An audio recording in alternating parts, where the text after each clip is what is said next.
It sounds like Miyamoto-san was a scary presence for the team. Satoru Iwata's summary of the Paper Mario team's experience is succinct and to the point. In an Iwata Asks interview for Paper Mario Sticker Star, the team behind the iconic Nintendo role-playing games got to air their grievances about working with Shigeru Miyamoto. There were a lot of stories about Miyamoto being obstinate during the initial planning stages of Paper Mario titles, from calling game prototypes boring to wondering, quote, "It's fine without a story, so do we really need one?" According to Thousand Year Door's supervisor Kensuke Tanabe, there were times when Miyamoto-san has really gotten angry at me. We have no shortage of anecdotes in that nature. At the very early stages of planning for Paper Mario The Thousand Year Door, it was unclear whether the game would even be made at all. When shown an initial pitch for the GameCube title, Miyamoto absolutely refused to give the team the green light to continue development. It's not uncommon for Nintendo to pause or cancel development on any game that isn't working, especially during the early planning stages. Without Miyamoto's approval, The Thousand Year Door wouldn't have been made at all.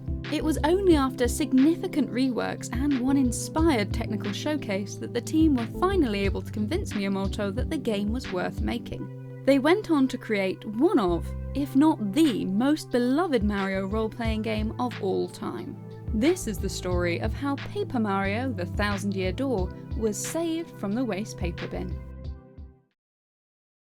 Shigeru Miyamoto's long-term role as an overseer and producer for Nintendo games has had a profound impact on the types of games that the company has developed over the years. It is not an accident that Nintendo itself rarely makes role-playing games. Instead, when the company does publish RPGs, they're typically made by other companies, such as Intelligent Systems, who make the Paper Mario games. In a 2002 interview, Miyamoto said of the role-playing game genre, "I personally have a fundamental dislike of the RPG system. I think that with an RPG you are completely bound hand and foot and can't move. But gradually you become able to move your hands and legs, you become slightly untied, and in the end, you feel powerful. So what you get out of an RPG is a feeling of happiness.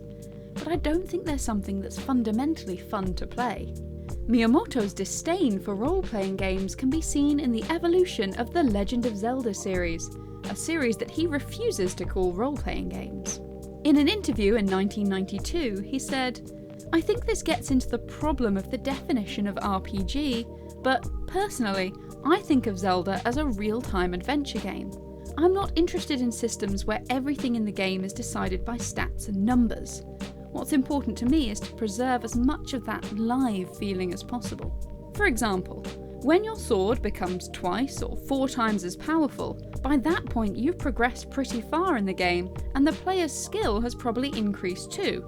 So when you swing the sword, it should actually feel and sound sharper, more deadly. I think action games are better suited in conveying that sensation to players." In that same 1992 interview, he said, "In video games, I think the important thing is that it feels good when you're playing it, and that quality is not determined by the story but by the controls, the sound, and the rhythm and pacing."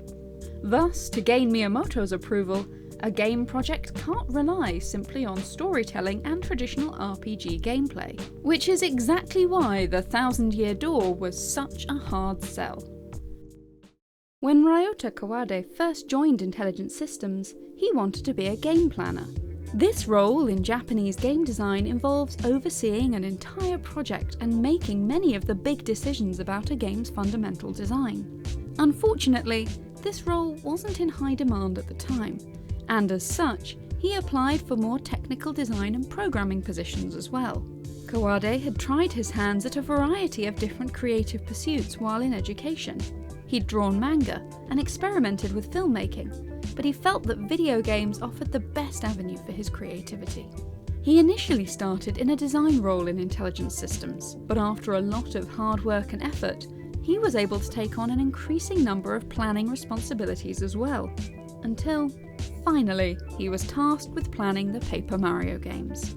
The first game had not been easy to make. The team had been so impressed with the Nintendo 64 launch title, Super Mario 64, that they were afraid that anything they did with Mario would be compared unfavourably to this seminal work. After trying a variety of different designs and even breaking into smaller teams to try to foster creativity, the developers eventually fell in love with a design that mixed 2D and 3D assets to create a colourful, paper-like world.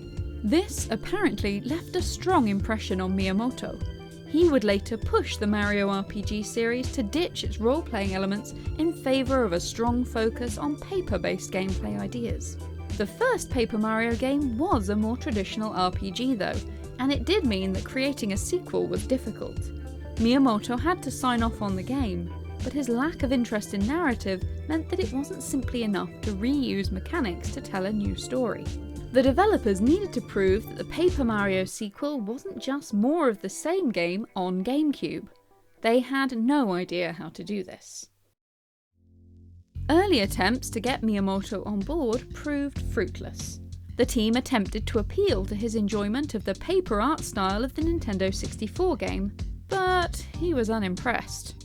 Developer Kenshiro Uedea later said, "Actually, the very first challenge Mr. Kawade and others had to face was how to convince Mr. Miyamoto.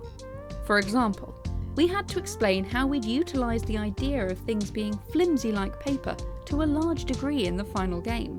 The utilisation of paper-like elements was more of an improvement for him than an innovation, since the original idea was there with the N64 version.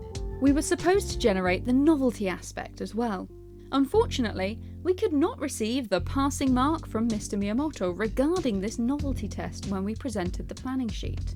The team needed to come up with something that could differentiate their plan for Thousand Year Door, or else the game wouldn't ever be given approval. Miyamoto and Nintendo as a whole are never above shelving a game project if they just don't think it's going to work. Finally, the developers at Intelligent Systems came up with a solution. They programmed a prototype that took advantage of the relatively simple 2D polygonal characters that made up the world of Paper Mario. While the GameCube was more advanced than the Nintendo 64, there were limits to how many 3D polygonal models could appear in any given level. But these limits were significantly reduced when dealing with models that were completely flat. Thus, the big idea that saved Paper Mario the Thousand Year Door: what if the game featured crowd scenes with 1,000 characters all on screen at once? Said Ueda. When Intelligent Systems finished programming for 1,000 characters and showed it to him, Mr. Miyamoto finally gave the game his go-ahead. It appears that what we presented him with was what he had wanted to do in the N64 version. So, how did the Paper Mario the Thousand Year Door developers win Miyamoto's approval and save their game from the scrap heap, in spite of the bias against role-playing games that existed at Nintendo? Simple. They made Paper Mario a bit more like Pikmin. One of Miyamoto's big goals for the GameCube hardware was rendering hundreds of characters on screen at a time. And while the first Pikmin game had achieved this to a certain degree, he wanted to push it further.